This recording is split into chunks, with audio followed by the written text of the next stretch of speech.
Most agents think they've got a lead problem. They don't. What they've got is a conversion problem. And in this video, I'm going to walk you through REACH, the exact 5-stage framework we use to turn leads that you already have into signed contracts. This is part 1 of 4, and we're going to start with the R, research.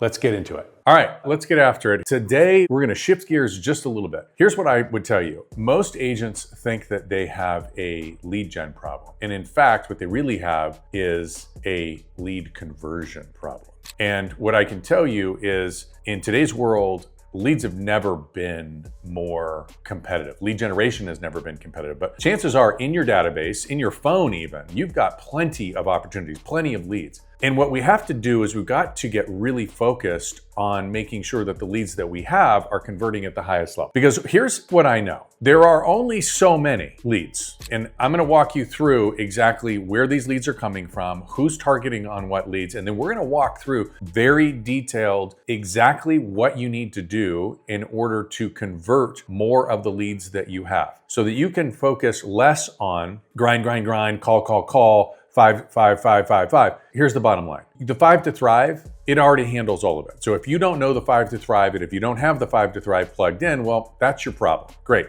But then go plug it in. And that's just an effort issue. Bottom line. I mean, that's the hard part of the business as far as like heavy lift is just simply, hey, how do I generate leads in the top of the funnel? But oftentimes what happens is people go into the top of the funnel and they're like, well, they didn't convert today or in 2 days or whatever. And they're like, they were bad leads. Y'all, I promise you this, they're not bad leads. It's just that you don't have the right conversion system in it. So that's what we're going to solve today. Cool? So when we talk about lead generation, remember the pyramid that we did, okay? And in the pyramid, what ends up happening is this is that, 4 to 6% of the clients that everybody is fighting for. Here's the problem with that. Everybody's fighting for them. And these people are already in massive action. They're probably working with an agent. They're probably out looking at properties. They probably have done all of their recon. They probably, at the very least, have engaged one or more real estate agents. And yet, that's the area that everybody is sort of focused on is this 4 to 6% of the leads. This is prospect pyramid. Real estate professionals, you and I both know 87% of the licensees don't make it in this business. Don't worry, I don't have anything to sell you here, but what I do want to do is I want to impact your life. I want to change your life. In order for you to be the top of the top, you're going to need to do some things different. And one of those things is to become part of the Sales Warrior community. Subscribe below, it's free. But then there is this other section here that is 17 to 20%. Now, these people are what we would call information gatherer. They understand that they have a problem. They don't like the fact that they have a problem, and they've decided that they're going to do something about the problem. And so they're online. What this means is they haven't yet raised their hand. So they haven't activated themselves, but they are active, but they're just active behind the scenes, so they're still anonymous. These are the people that ultimately will go up the pyramid and they will get active. But the question is whether or not they're going to be active with you or not. So there's all kinds of different ways we talk about this in the 5 to Thrive, right? You're talking about the authority pipeline engine. How do you become the online authority so that when somebody is actively doing reconnaissance, that they see you everywhere, and what it is that you're delivering all makes sense. This is where we talk about past client sphere of influence engines. Like, how do I communicate with them on a regular basis, on a consistent basis, high value basis, but it's more of a set it and forget it. We talk about events because we know that belly to belly accelerates rapport, accelerates relationships. We talk about farming. Farming, very specifically, is another set it and forget it system that allows you to be in front of the very people in the marketplaces or the subdivisions or the neighborhoods or the demographic element that you specialize in, so that they see you as the knowledgeable person in their space. And then of course there's a last one, which is social media, which is being everywhere, right? But all of those have one thing in common, and that is feeding the top of the funnel. Problem that most people have is that they're focused entirely here and they're not paying attention to this group, which is any minute they're going to convert into the top group, which is the activated group. And then you have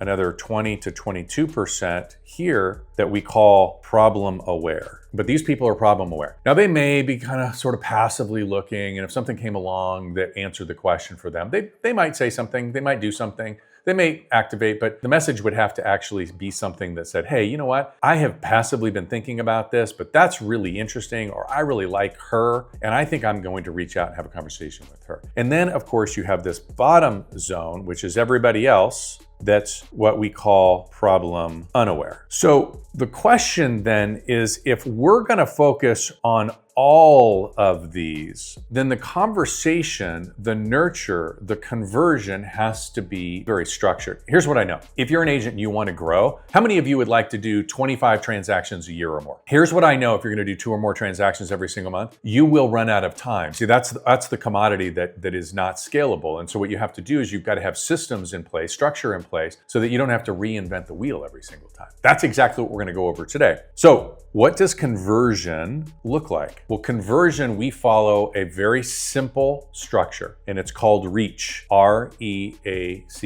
okay? REACH. And that's what we're going to go through today. What you start with is research, and then you go to engagement plan, and then you go to how do you handle the appointments, and then you go to how do you have a close that doesn't feel weird? Like, how many of you get into an appointment and you're like, man, I'm cooking. This is so good. The value is there. Like, I am the right person for this person or for this property, this client. And then you get to sort of the end, and there's that awkward moment where you're like, what's next? Like, shouldn't you hire me? Shouldn't we be doing this? If that's you, this is exactly for you. And then the one place that most agents forget is the handoff. What they do is they get the listing and they're like, yes, but that's only the beginning. That's where you've got to take it from I got the signed document to now I've listed, launched, and sold the property. We've got to maintain the energy, because this experience that we're creating, it's what will continue to feed my funnel. That's part of your referral strategy. That's part of your name recognition strategy. That's part of your third-party validation, your testimonials. All of these things feed it. So this is the cycle as we talk through what conversion looks like. Let's talk about research here for just a second. This one's super interesting because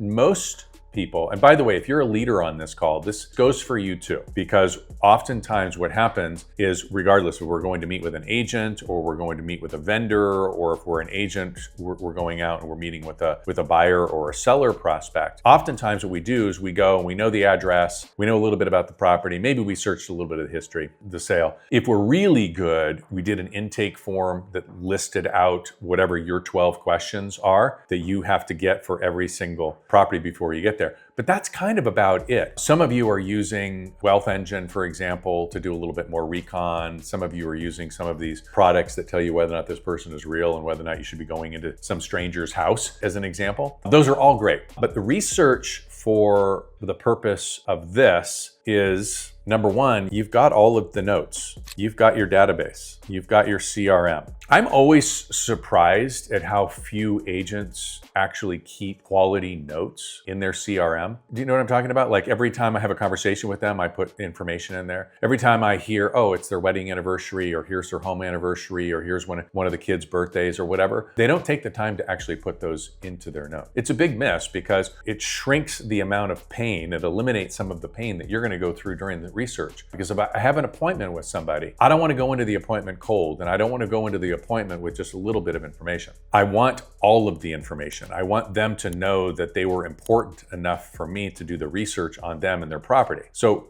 this stage one becomes very important, so that you would have number one. That's research. Stage one of reach. Get this one right, and every conversation that you have with a lead will start from a position of strength instead of starting cold. In part two, I'm going to show you the 4-week engagement sequence. How to make deposits with a prospect before you ever ask for anything. The link's right there. Don't skip it.